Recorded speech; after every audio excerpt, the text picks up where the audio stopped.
तर पब्लिक आपल्या डोंगरगावामध्ये 3 जानेवारीचा कार्यक्रम ठेवण्यात आला. त्यामध्ये भाषण द्यावंसं असं मला वाटते, पण आपण कधी स्टेजवर जाऊन नाही ना, त्याच्यामुळे थोडा भीती वाटते. तर 2 शब्द सांगून बघतो इथं, कसं वाटते तर तुम्ही सांगा मग. तर सर्वप्रथम ज्योतिबा फुले आणि सावित्रीबाई फुले यांच्या प्रतिमेस विनम्र अभिवादन करतो आणि माझ्या 2 शब्दांना सुरुवात करतो.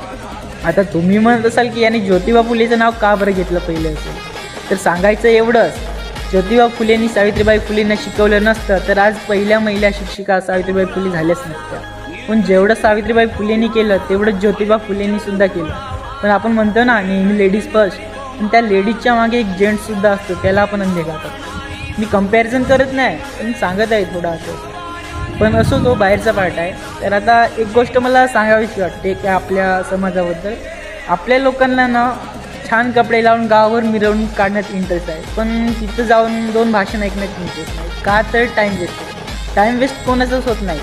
पण आपणच जर त्या लहान मुलांना सपोर्ट नाही केलं, त्यांच्या भाषण ऐकलं नाही, तर कोण ऐकणार आहे. तर एवढे 2 शब्द सांगून माझी 2 शब्द बंद करतो.